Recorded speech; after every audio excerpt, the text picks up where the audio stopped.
Look, we got 76 days. That's nothing. There'll be time to sleep when you're dead.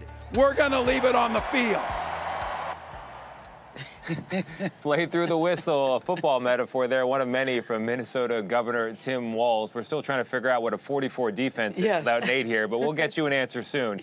Last night, he officially accepted his party's vice presidential nomination, and there were a lot of great speeches. So what does it all mean for the presidential race? CBS News chief election and campaign correspondent Robert Costa and chief White House correspondent Nancy Cordes are both with us now to chew through it all. Nancy, let's go to you first. Kamala Harris tonight, big moment. What does she need to do?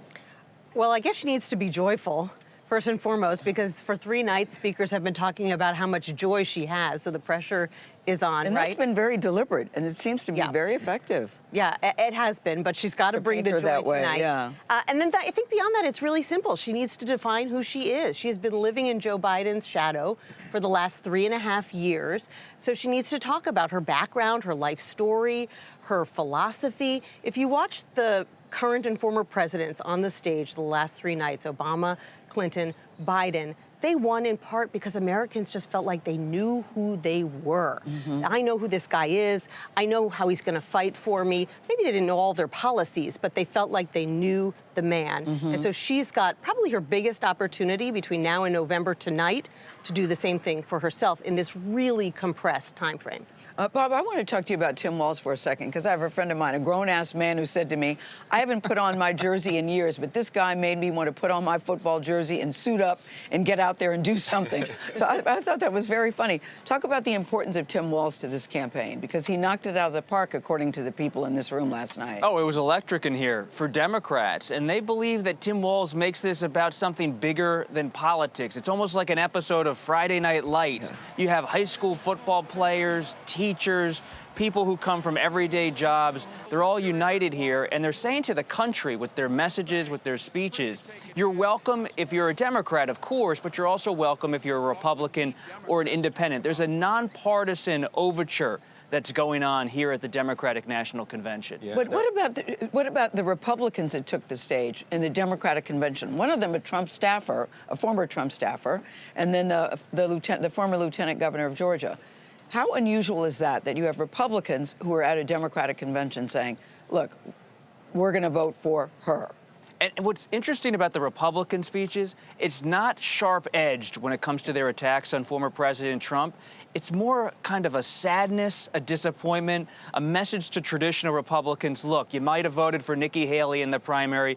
You might not feel comfortable with Donald Trump. We're not here to hate on him, but we're here to give you safe harbor as the Democratic Party. It's a way of courting Republicans to slowly consider coming over instead of just taking that political hammer to Trump. Yeah, at one point they said you would be a patriot, actually, voting for the Democratic ticket. And you have someone like Jeff Duncan from Georgia, the former lieutenant governor. He looks as Republican as anybody, and he says, I'm still a Republican, but he's here at the DNC. You also have chants of USA, USA in the audience. People are dressed in American flags. It really does feel, in many respects, like a recent Republican convention. But Nancy, I want to talk about Bill Clinton before we run out of time here, because I appreciated his speech on a lot of different levels. And from my vantage point on the floor, I could see that he went off the prompter very early, stayed off the prompter, and it was just Bill Clinton being Bill Clinton. It will not shock you to learn that his speech ran a little long. Organizers were having some heart palpitations. But I think the most effective thing he did last night was that me, me, me riff, where he talked about it's we the people versus me, me, me for Donald Trump, where he said count his eyes, not just his lies, kind of making the case, as Robert was saying, even if you agree with some of his policies, it's his demeanor, it's the fact that he talks about himself more than he talks about the country that should make you concerned. It was sort of a different way to talk about that concept, and, you know, it seemed very effective. Yeah, it worked. And real quick, Secretary Clinton got a little emotional, visibly, when they played Fleetwood Mac, Don't Stop Thinking About Tomorrow. That was the campaign song in 1992, a long journey for the Clintons. Wow. All right, Nancy, Bob, thank you both very much. We'll be talking more politics again. See you tonight. Sure. Yeah, we'll see you tonight. Right. In fact, tonight we'll be doing it.